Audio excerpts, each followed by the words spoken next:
Well, good afternoon, everyone. I'm Susan McGuire, Manager of Professional Development at ACCE, and I'm happy to welcome you to this afternoon's webinar.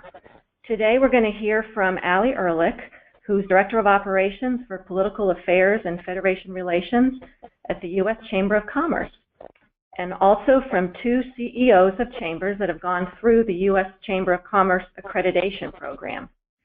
Gary Mabry, President and CEO of the Johnson City Chamber of Commerce in Tennessee, and Joseph Henning, IOM, President and CEO of the Aurora Regional Chamber of Commerce in Illinois. Ali will provide an overview of the accreditation program and application process, and Gary and Joe will talk about how they prepared for the process and achieved this mark of continuing chamber excellence.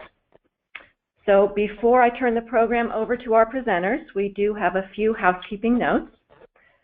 First, attendees are in listen-only mode during the webinar to avoid background noise. Second, after the presentations, we will have time for questions, which you can ask by using the question function of the webinar. The question box is on the lower right-hand corner of your screen. Just type in your question, and I'll read the question to our panel. If we run out of time and we don't get to your question, or if you have a question that you would prefer to discuss with Ali or one of our panelists individually offline, please feel free to contact Ali directly or contact me directly. Ali's contact information will be included in the presentation and will be on the first and last slide, so you'll have it. And we can also get in touch with you afterwards after the webinar. And third, the webinar is being recorded and should be up on the ACCE website on the ACCE University webinar page by Monday, December 12th. So it could be up this afternoon, but at the very latest by Monday. So take a look there. I'm also going to put the presentation slides up on the website along with the recording. And as a matter of fact, I have posted the slides as a handout to this presentation, so you can take a look at them right now if you'd like. You can just take a look at the right-hand webinar panel under where you see handout. You click on the handout to download the presentation. So if that doesn't work, or if you prefer not to access the presentation during the webinar, that's not a problem. It will be posted along with a recording no later than Monday. So with that, I would like to introduce Ali. As I noted, Ali is the Director of Operations in the Political Affairs and Federation Relations Division at the U.S. Chamber. She joined the U.S. Chamber in 2006. She's responsible for the Chamber's accreditation program, as well as program development for its Association Committee of 100 and Chamber of Commerce Committee of 100. She also manages both Chamber and Association memberships to the U.S. Chamber of Commerce. Ali holds a BA from the George Washington University, and in her spare time, she enjoys skiing and cooking. So with that, Ali, I'll hand things over to you. Thanks so much, Susan, for that introduction, and again to all of you for joining this webinar today. As Susan said, I'm Ali Ehrlich, and I manage the accreditation program at the U.S. Chamber.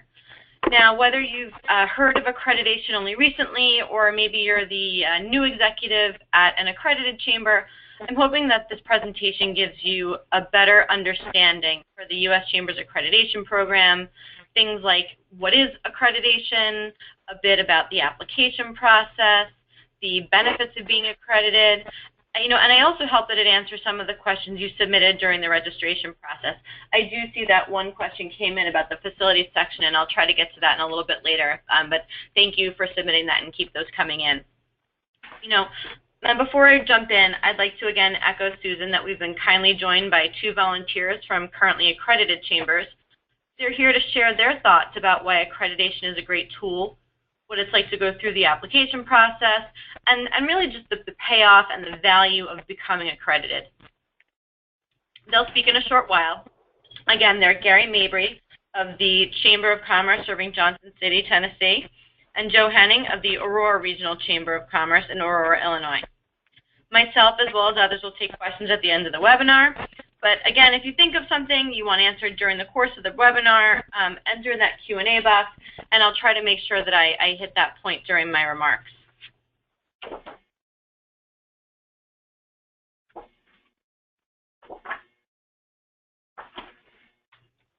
So to answer the most basic question, what is accreditation? Accreditation is a designation given to chambers of commerce by the board of the U.S. Chamber of Commerce. The program recognizes chambers for not only meeting, but for exceeding industry standards, and it's something to be very proud of. To give you just a little bit of background about the program, it was created in 1963 at the request of both local chambers and ACCE, as chambers wanted to develop a national set of standards that assessed benchmarks, objectives, resources, programs of work, procedures, and achievements. They thought there was no national standard by which to benchmark themselves. And since the creation of the program, there's been more than 800 chambers to become accredited across the United States. So now that you know what accreditation is, let's talk a little bit about how you get accredited. The application is the backbone of the accreditation process.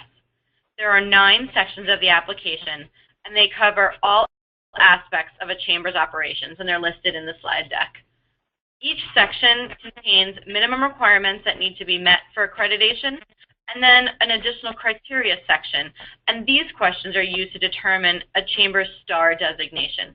So for example, you see the program development section has a minimum requirement section and an additional criteria section. The application's regularly updated to make sure that it meets industry standards and matches chamber practices. To do this, we regularly review findings in the ACCE operations survey, as well as input from our volunteer board. To get started, I recommend that you visit the accreditation website, and the first thing you really want to do is take the self-analysis survey. This is where you'll find those minimum requirements I spoke about a moment ago. This checklist will give you an idea for whether or not your chamber is ready to begin the application process. It'll show you some of the items you're going to need to develop and really get you thinking about the materials you need to gather for submission. Next, I ask that you complete and submit an intent to apply form. This is an informal web form that kind of just lets me know of your timeline. We accept applications 3 times a year, March 31st, August 31st, and December 31st. And this intent to apply form lets me know your submission date. If you've picked, say, March 31st and you face a hiccup and you want to push back to a later deadline, just call me and I'll work with you to resubmit and renew that form. Once that's taken care of, you're free to download the digital application. It's in 9 separate PDFs currently on my website. And as you complete this application, use the samples posted on the best practices page on my website for your reference. They're very helpful. Even if a chamber is not going through the accreditation process, I often share this page as a resource. It has great examples of chamber bylaws, org charts, policy manuals. It's really there for your help, for your reference. Of course, if at any time you have questions about what a question's really asking or what kind of samples we might have, you can always give me a call. My direct number is 202-463-5760.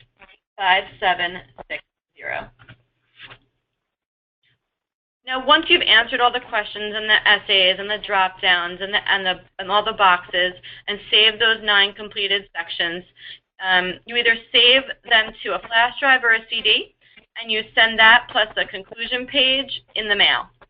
As I said earlier, we accept applications 3 times each year. And if you finish your application in February, it'll just be put towards the March 31st deadline. It typically takes about 3 months to process an application.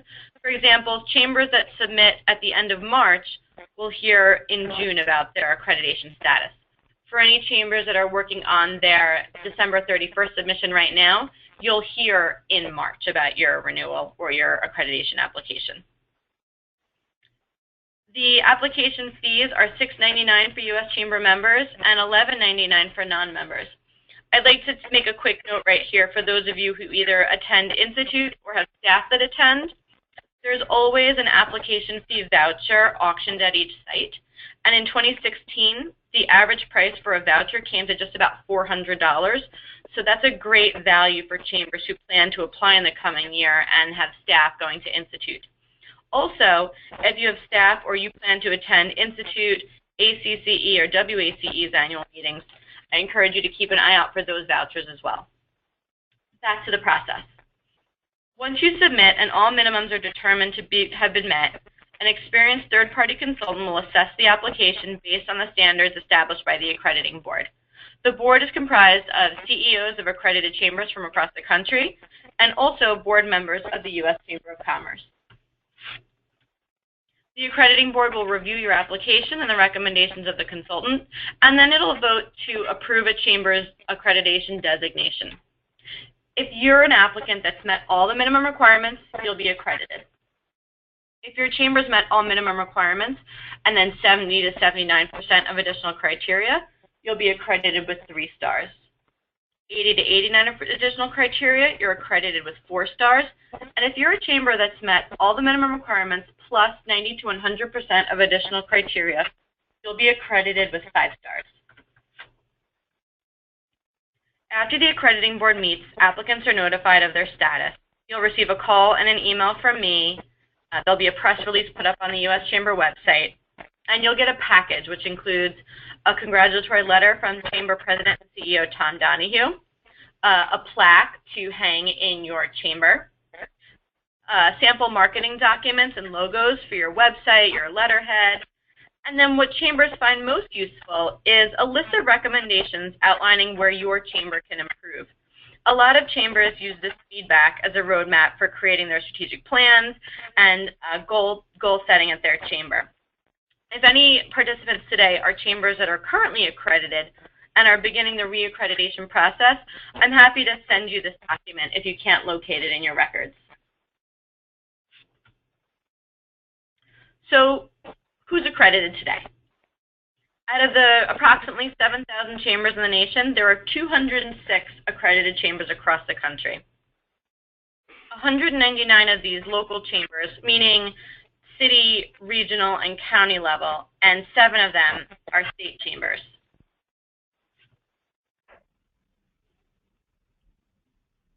Now, I've spent a lot of time talking about the nuts and bolts of the program. What is accreditation? How do you apply? But I'm sure a lot of you are asking, why?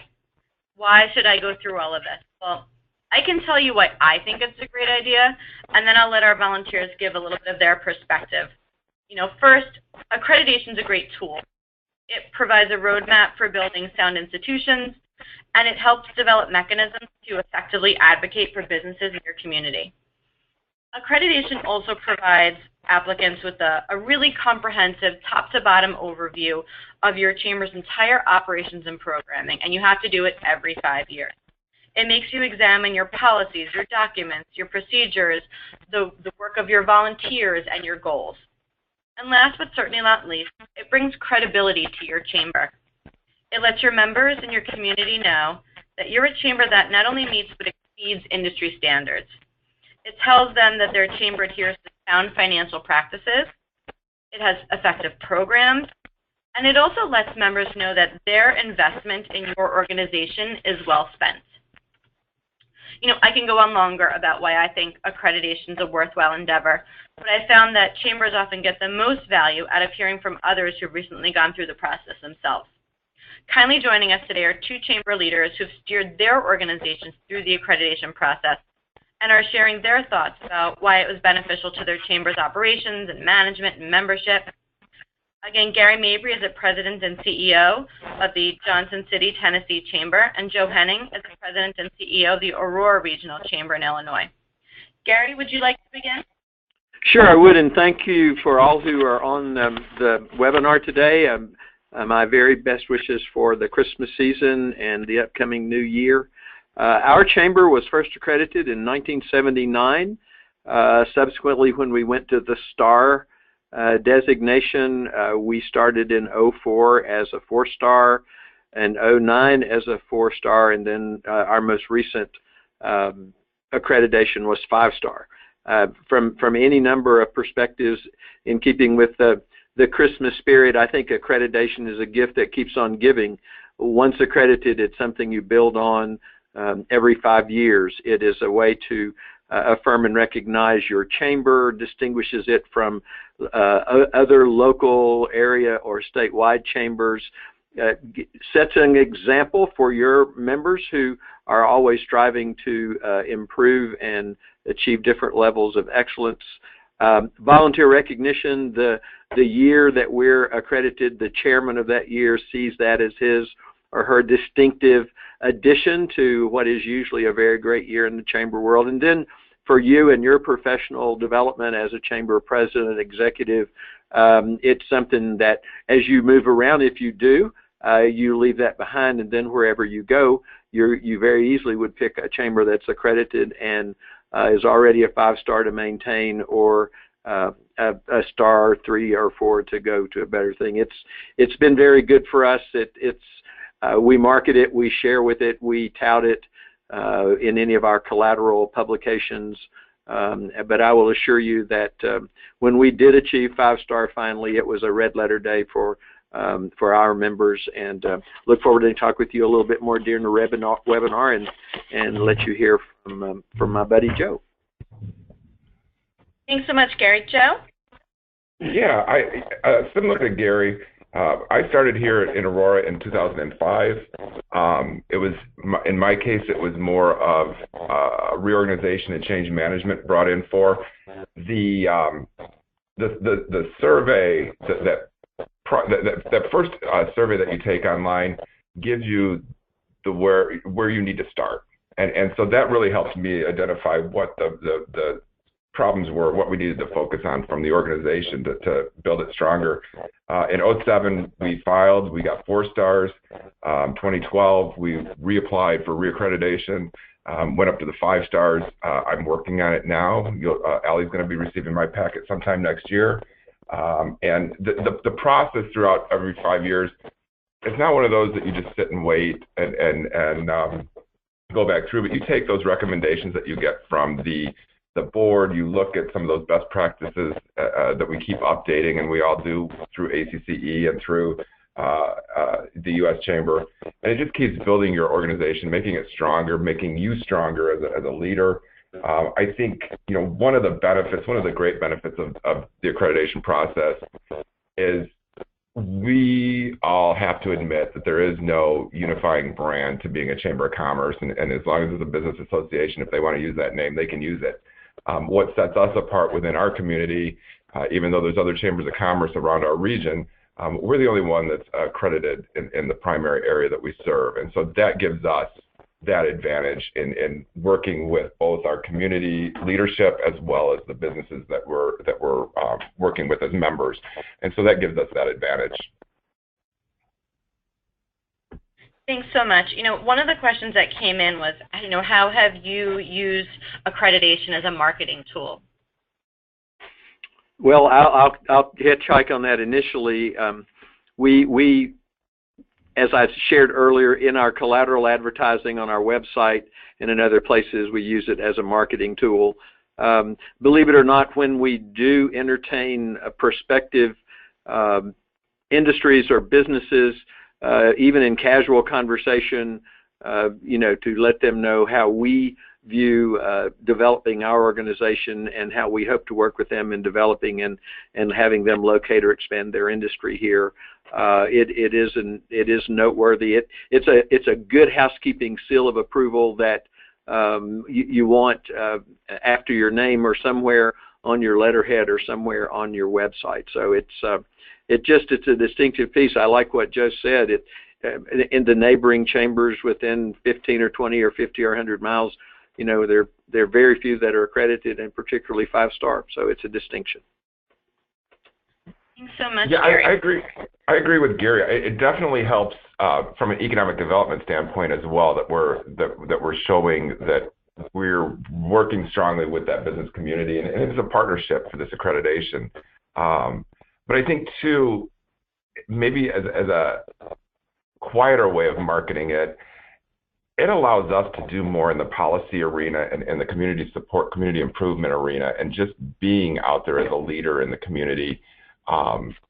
lets us have that voice for the business community and what we're working on as a region. So, I think that there's the overt marketing that we do with our websites and our business cards and everything else, the letterhead.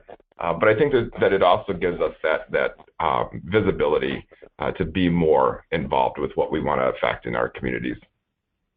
I think that's an excellent point. As you go through the survey and you get in depth, if you just take the governmental affairs part of the accreditation, we're the voice for business. We're the voice for our member businesses, but I like to think if we're doing the best we can as a voice for our members, we're also doing the best voice for business.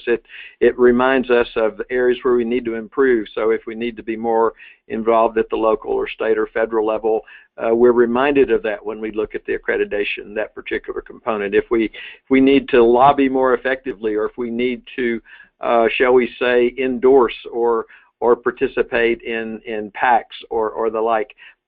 We didn't do a whole lot of that 8 or 12 or 15 years ago. We're doing lots more of that, and it's because accreditation said if you're going to be 5 stars, you have to have a very strong governmental advocacy program, along with the other 8 very, very important components. Definitely. Thanks so much, Gary and Joe, for these really valuable and insightful comments, as well as your time today. One of the questions that came in was, how long does this accreditation designation last? And the answer is a 5-year period. And whether you're a first-time applicant or you've been accredited 5 or 6 times, you have to renew that every 5 years. Another question came in that said, how long does the application process take? I typically advise applicants that they should really block off a good 6 to 8 months from start to finish. But maybe Joe or Gary, can you answer how long it took you guys to really get this thing from the beginning of the process to submission? We used a 6. Go ahead, Joe. I'm sorry. Forgive me. Go ahead. I'm sorry, Gary. I would say the first time around, if this is your initial application, it'll take a little bit longer. I'd say definitely the 6 to 8 months. I wish I was better organized, and as we were doing the different pieces that we need examples over the past 5 years, I had them all organized. That's really where I'm going to be spending the time is finding the attachments and that I need for the specific examples.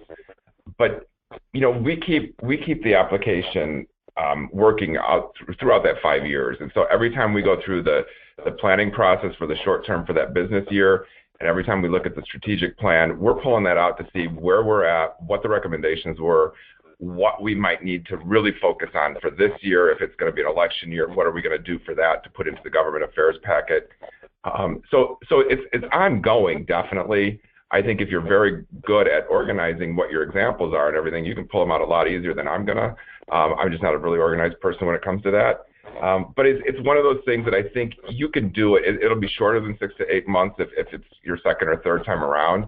But it's going to take. It does take time. I think the piece that we did for our 5-star designation, I had blessed with a very good team. We subsetted the 9 components out. I literally took 3 and dealt with them very directly.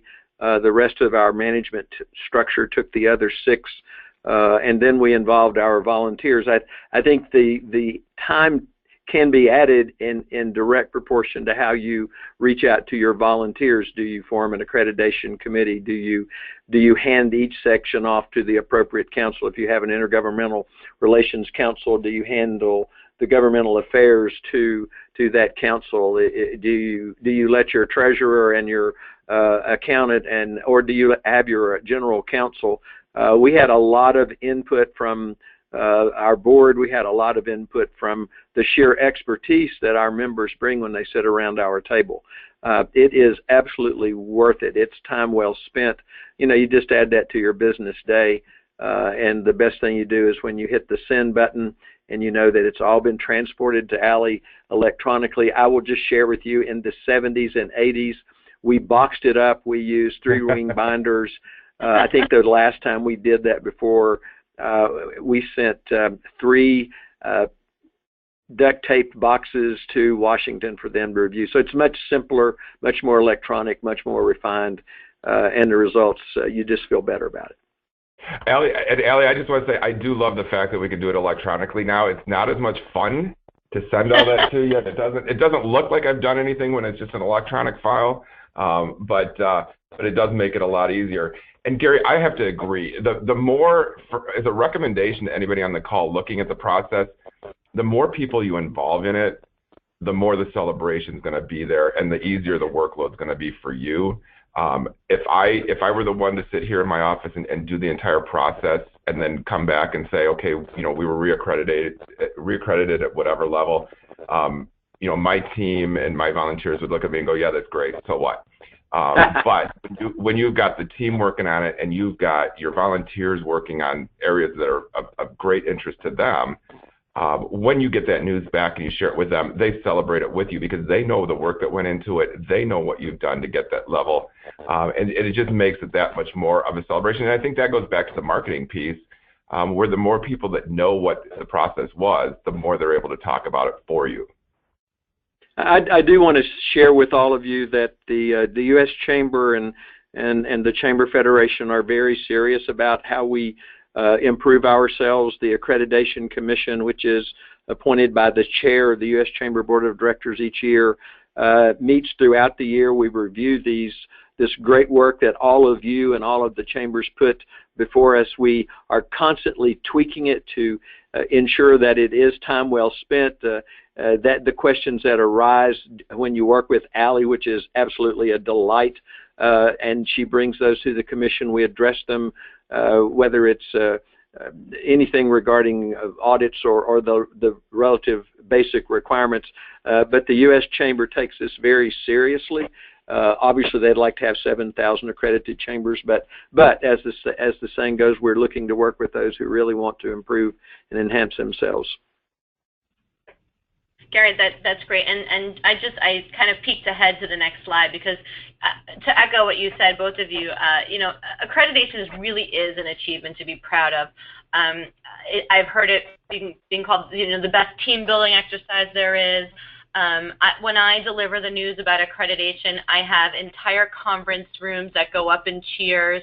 It really is a labor of love for a lot of these groups, and it is just such a thrill on the day that I get to call them and say, you've been accredited by the U.S. Chamber. I do want to clarify or offer that once you submit your application, it's not final. I review, before this thing goes off to be scored, I review every essay, every yes, no, every drop down, every answer to make sure that A, your application makes sense. Did you answer the right question? Did you, and B, did you attach the right thing? I've used the example of once a chamber submitted their member retention rate was 8%, and I called them and I said, this is an answer that doesn't make sense. If your member retention rate is 8%, you're not in business. And they said, oh no, thank you for catching that. It's 88%.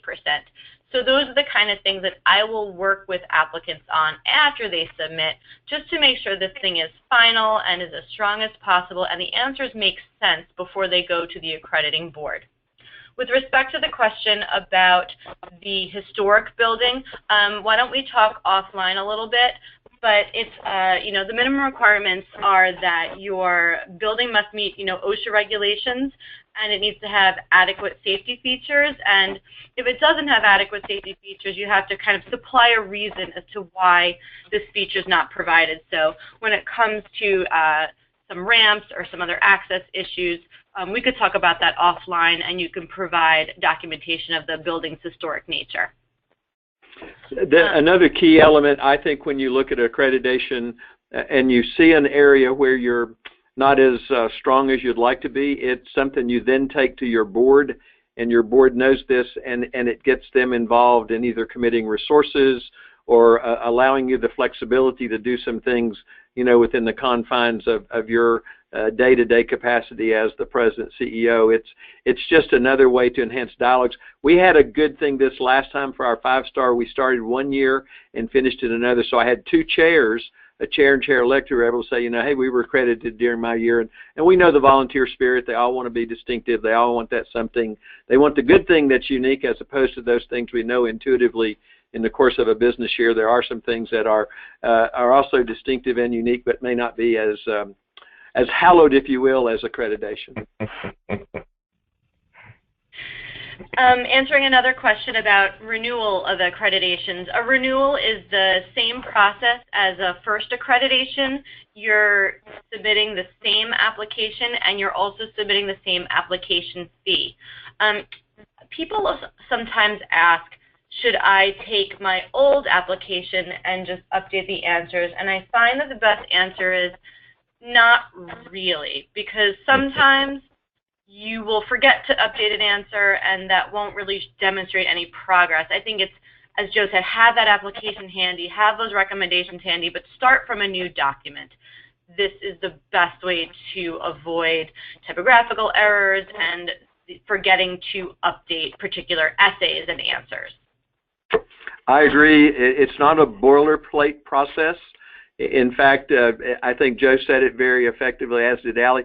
Take the recommendations and just start on page 1 and go through every checklist, every item one at a time, just like you did the first time. And yet, go back and read those narratives and go back and read that benchmarking section, because it will certainly tell you quickly how well you've done in 60 months, or oops, got a little work to do. And then you can challenge yourself when you list your goals as to what you hope to achieve in that next 5-year period or in your business plan. Absolutely. I mean, keep in mind that it is a continuous improvement process. I have the previous binders with me as I'm working on the next reapplication, but I also start from scratch to make sure that I think that I've got something in there. If I'm looking at the one short essay and I just want to copy it over, I might forget to put things in there that we're doing now. So if I start from scratch, and then I can go back and check it and see if I forgot anything from the previous. But I think you'll find it's a great experience. It really is. What I like about it is the same thing with Institute. When I'm out of the office, I can get that higher level look at what we're doing as an organization that I don't necessarily get when I'm sitting behind the desk. And this is just a great opportunity to realize what we've done in the last 60 months. It just is a great process. I think so. I'm glad you do too. There was a question about when we've referred to the roughly 7,000 chambers across the country. Is that nationwide? Is that 7,000 members of an association? And honestly, there's roughly, sometimes it's a little bit more, sometimes a little bit less, but 7,000 chambers across the United States. I get that info from the World Chamber Directory. If anybody wants to go look that up, the number fluctuates, but we like to say typically at any given time there's about 7,000 chambers of commerce across the United States. There was another question about minimum requirements and kind of what are some of the challenges there, and that's another question that I'm happy to work with individual chambers offline or with an executive or with their board, but really just it's going down that self-analysis survey and saying, you know, does my chamber have board meetings held on a regular basis? Are meeting minutes kept on file? Does the chamber meet the standards for conducting an audit? Does the chamber have a legislative agenda? Do you share it with your membership? So any roadblock to accreditation, to becoming accredited, should be found in that self-analysis survey. And if you ever have any questions about, gosh, I'm really not sure if we satisfy this requirement, give me a call, shoot me an email. I'm happy to work with you, your board, your volunteers, to be really clear about whether or not your chamber is ready to move forward. I want to chime in real quickly. I think the best thing that's happened to us is having the good eyes and ears of Allie and Raymond Toll, and in the process, yes, we might have been one of those chambers that she called and said, is that really the right number? Or there was one attachment that somehow didn't connect when we put it together in the PDF. So the great news for all of you on the call, and then of course, our friends at ACCE, it is a collaborative. The U.S. Chamber and ACCE, we're all in this together. We're all wanting our communities to do well, to be better, and at the same time to have this collaborative with ACCE is very important. But I think a key for any of you is from the beginning to the end, to the call you get that you've achieved 3, 4, or 5, you're in great hands with Allie. As I've seriously said to her the other day, we're 5-star chambers, but she's our 6th star, sort of like the 12th man on your football team or the 6th man on your basketball team. Oh, very kind. There was a question about chambers of different sizes. Obviously, we have state chambers that are accredited, and they're evaluated a little bit differently, but on the local chamber level, I understand, and the accrediting board recognizes that there's chambers who are regional chambers, county chambers, metro chambers, smaller, local chambers, and so the board does have a market penetration benchmark, but certainly we are aware of the different challenges and difficulties and circumstances of a larger metro chamber when it comes to that particular question. So we do have solid benchmarks, but your application is always looked at in context. If you look at the signature and conclusion page, which is kind of the very last thing that you want to do before you send in your application, we ask questions like, how big is your total population? We want to know, who we're looking at, what communities you're working in. And so we try to not look at things just in black and white, but in the context of your community that you're working in.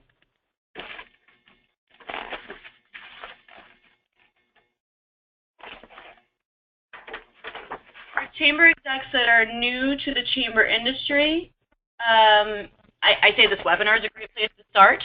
I'm happy to put you in touch with other accredited chambers in your region.